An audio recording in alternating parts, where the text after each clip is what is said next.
চট্টগ্রামের মূল ভাগ থেকে বিচ্ছিন্ন দ্বীপ উপজেলা সন্দ্বীপ। বন্দরনগরী থেকে সন্দ্বীপে যাওয়া আসার একমাত্র নৌপথ এটি। এক যুগেরও বেশি সময় ধরে চট্টগ্রাম জেলা পরিষদ নৌঘাট পরিচালনা করে আসছিল। তবে দীর্ঘদিনের অভিযোগ, এই নৌরুটে গলাকাটা ভাড়া আদায়ের পাশাপাশি ফিটনেসবিহীন নৌযানে পারাপার করা হয় যাত্রীদের। ফলে ভোগান্তির পাশাপাশি বিভিন্ন সময় দুর্ঘটনায় মৃত্যু হয় অর্ধশত যাত্রীর।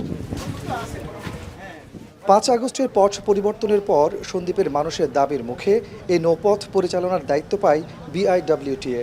সন্দ্বীপ চট্টগ্রাম নৌ রুটে স্পিডবোটের ভাড়া নির্ধারণ করা হয় ২৫০ টাকা, আর সার্ভিস মালের বোট ও স্টিমারের ভাড়া ১২০ টাকা, যা পূর্বের ভাড়ার চাইতে ৩৫% কম। পাশাপাশি বেড়েছে নৌযানের সংখ্যাও। কয়েক যুগ ধরে সন্দ্বীপের মানুষ খুব কষ্ট করছে, দুর্ভোগের শিকার, হয়রানির শিকার, অর্থের অপচয়। আমাদের আগে দেখা যাচ্ছিল যে গাড়টা ছিল একক নিয়ন্ত্রণে এবং ওরা ওদের ইচ্ছা মতো মানুষদেরকে ব্যবহার করতো। এখানে কোনো যানজট নাই, কোনো কিছু নাই, মানুষের চলাফেরা যাতায়াত অনেক ভালো। এই ভাড়াটা যতটুকু সম্ভব কমিয়ে এনেছে, ২৫০ টাকা এনেছে ৩৫০ টাকা থেকে। আমরা আশাবাদী যে ভবিষ্যতে আমরা এর থেকে আরও বেশি সুফল পাবো। মঙ্গলবার বিআইডব্লিউটি এর ঘাট পরিচালনার আনুষ্ঠানিক উদ্বোধন করেন নৌ মন্ত্রণালয়ের সিনিয়র সচিব মোহাম্মদ ইউসুফ। সন্দ্বীপের এই নৌ রুট সিন্ডিকেট মুক্ত করা হয়েছে বলে জানান তিনি। আমরা ফেরি চলাচল, ফেরির জন্য আমরা অর্ডার অলরেডি হয়ে গেছে, ফেরির কাজও চলতেছে।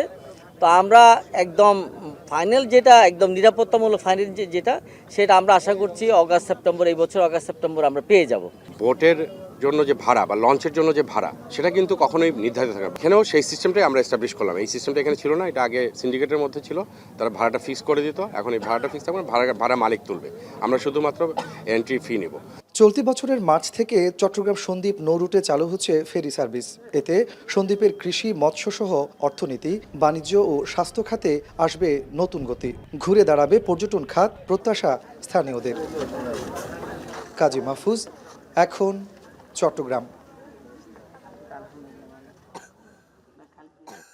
শিয়া বাটার ও ভিটামিন ই সমৃদ্ধ lily glam beauty soap. Lily, always beautiful.